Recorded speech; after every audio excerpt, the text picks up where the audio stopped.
기도하시겠습니다. 사랑과 은혜가 풍성하신 우리 하나님 아버지 감사합니다. 오늘도 우리를 사랑하여 주시고 새로운 날을 우리에게 주셔서 감사합니다. 하나님을 사랑하는 마음으로, 하나님께 의지하는 마음으로, 하나님의 손을 붙잡는 마음으로 오늘도 하나님의 말씀 앞에 엎드린 모든 주님의 권속들을 기억하여 주시고 한량없는 은혜로서 오늘도 함께 동행하여 주옵소서.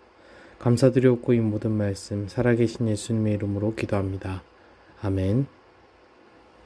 오늘 창세기 35장 1절에서 15절까지 말씀으로 언약을 갱신하는 야곱, 베델로 올라감이라는 제목으로 하나님의 말씀을 증거하도록 하겠습니다. 창세기 34장은 성경 전체에서 가장 비극적이고 눈살이 찌푸려지는 장 중의 하나입니다. 성폭행, 분노, 속임, 탐욕, 살인, 폭력, 가족 갈등 등 어두운 이야기들이 쭉 펼쳐져 있습니다. 하나님께서는 이들을 통해 열방에게 복을 선포하려고 택하셨지만 이들은 피를 보았고 당한 것 이상의 비열하고 악한 복수와 약탈을 일삼았습니다. 이제 하나님은 야곱에게 세겜을 떠나 베델로 가라는 명령을 주셨습니다. 베델. 이 베델이라는 곳은 야곱의 인생에 있어서 참 잊을 수 없는 곳입니다.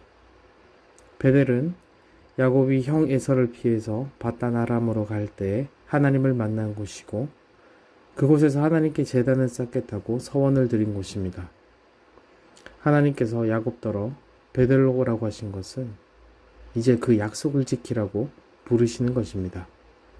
죄악과 기만의 삶을 벗어버리고 나에게로 오라는 것입니다. 베델은 야곱에게 있어서 가장 괴로울 때 뜨겁게 하나님의 손길을 체험했던 장소이고 가장 순수했던 심정으로 진실된 신앙을 고백했던 장소입니다. 베델은 야곱에게 있어 아브라함의 하나님, 이삭의 하나님이 아닌 비로소 나의 하나님이라고 고백할 수 있었던 첫사랑의 장소인 것이죠. 모든 신앙인에게는 누구에게나 베델이 있습니다. 이 베델이라는 것은 어떤 장소일 수도 있고 어느 시점일 수도 있습니다. 중요한 것은 신앙인 누구에게나 하나님과의 추억이 깃든 베델이 있다는 것이죠. 하나님은 시리와 실패, 낙심과 침체에 빠진 주의 백성들에게 야곱과 마찬가지로 베델로 오라고 하십니다. 작년에 이어 올해도 우리는 70일 새벽 기도를 앞두고 있습니다. 이 70일이라는 기간 동안 우리는 70년 된 교회의 세월 가운데 임하신 하나님 은혜와 하나님의 함께 하심을 헤아려 볼 수 있었습니다. 어쩌면 이 70일이라는 시간은 어쩌면 하나님께서 우리 교회로 하여금 베델로 올라오라 라고 부르신 시간이 아니었나 생각해 봅니다. 코로나로 인해 숨길 수 없이 드러나게 된 우리의 신앙, 우리의 현실, 이전부터 사실은 점점 병들고 중심을 잃었던 우리의 연약한 모습을 하나님께서 보시고 우리를 부르신 것이 아닐까 하고 생각하는 것이죠. 사랑하는 여러분, 혹시 뭔가 잘못되어 가고 있다고 느끼시는 일들이 있으십니까? 도저히 회복되지 않는 10년 가운데 혹시 사로잡혀 계십니까? 베델로 올라가십시오. 베델에서 기다리는 하나님을 마주하십시오. 하나님께서 모든 것을 바로잡아 주실 것입니다. 오늘 이 새벽에 나를 부르시는 베델의 시점으로 돌아가길 결단하는 저와 여러분이 되시길 간절히 소원합니다. 이제 2절 이하를 보시겠습니다. 야곱은 하나님의 명령에 따라 베델로 올라가기 전에 다음과 같은 조치를 취하고 있습니다. 첫째로 우상과 모든 세속적인 것들을 벗어버렸습니다. 둘째, 몸을 깨끗하게 씻고 깨끗한 옷으로 갈아입었습니다. 이 모든 행위는 우상 숭배와 하나님께서 기뻐하시지 않는 모든 허물, 더러움을 벗어버리고 하나님 앞에 성결하겠다는 것입니다.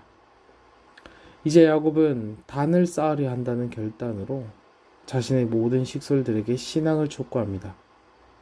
정확히는 야곱이 이제 자신이 겪은 모든 비극적인 일들의 원인이 하나님께 드린 서원을 이행하지 않은 것이라고 해석했기에 그 서원을 이행하고자 하는 것이라고 볼 수 있습니다. 삶의 모든 괴로움과 어려운 상황, 풀리지 않는 여러 일들, 이 모든 것들을 신앙으로 해석하고 신앙으로 돌파해 보고자 하는 것은 참으로 귀한 일입니다. 오늘 야곱이 하는 이 모든 행동을 한 문장으로 요약하면 무엇입니까?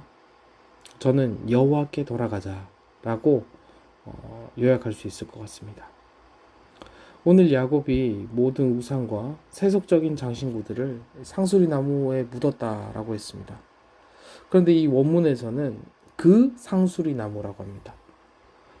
이 나무는 다름 아닌 야곱의 할아버지 아브라함이 가나안 땅 세겜에 처음 들어와서 하나님을 만나 가나안 땅을 얻을 것이라는 약속을 받았을 때의 그 나무입니다. 그 나무 앞에서 하나님 앞에 불신앙을 청산하고 하나님의 말씀을 붙들겠다는 야곱의 결단인 것이죠.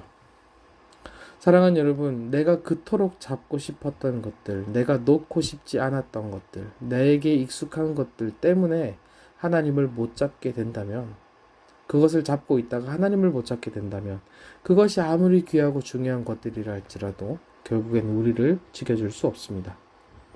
야곱처럼 우리에게도 하나님을 붙들기 위해 내가 잡은 것들, 내가 포기 못하는 것들을 상수리 나무에 묻어야 할 때가 올지도 모릅니다. 여러분, 내가 묻고 가야 할 것은 무엇입니까? 그것이 무엇인지를 발견하는 오늘 이 새벽이 되시길 간절히 소원합니다. 야곱이 하나님께로 돌아가자 이제 하나님께서는 야곱을 지켜주십니다. 하나님께서 주변 모든 사방으로 하여금 야곱을 두렵게 하셨습니다. 문자 그대로 해석하면 하나님의 두려움이 성읍들 위에 임했다라고 합니다. 하나님에 의해 조성된 절대적인 공포심, 그것이 사람들을 사로잡았다는 것입니다. 하나님의 일을 하고자 하니까 하나님께서 야곱을 지켜주셨습니다. 그러자 야곱이 이제 제단을 쌓고 하나님께 드린 서원을 이행합니다. 하나님께서는 야곱에게 나타나 복을 주셨습니다. 아브라함에게 그랬던 것처럼 야곱의 이름을 바꾸어 주시고 아브라함에게 그랬던 것처럼 약속에 대한 강력한 확증을 주십니다. 여기서 알 수 있는 것은 하나님의 말씀이 성도에게 가장 큰 힘이고 생명이며 구원이며 소망의 길이 된다는 것입니다. 이 모든 것의 확증이 되는 것이 바로 오늘 말씀인 것이죠. 야곱은 말뿐인 신앙을 보이지 않고 말씀에 순종하는 신앙을 세웁니다. 말씀으로 돌아가는 신앙을 세웁니다.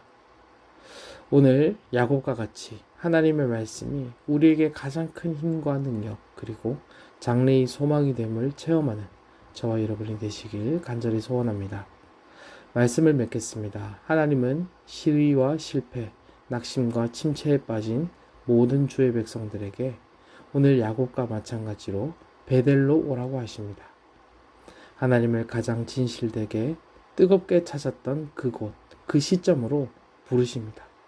왜 부르십니까? 하나님의 품으로 가야 모든 것이 제자리로 돌아가기 때문입니다. 하나님의 품으로 가야 모든 것이 회복되기 때문입니다. 왜 예수님은 에베소 교회에게 첫 마음을 회복하라 라고 명하셨습니까?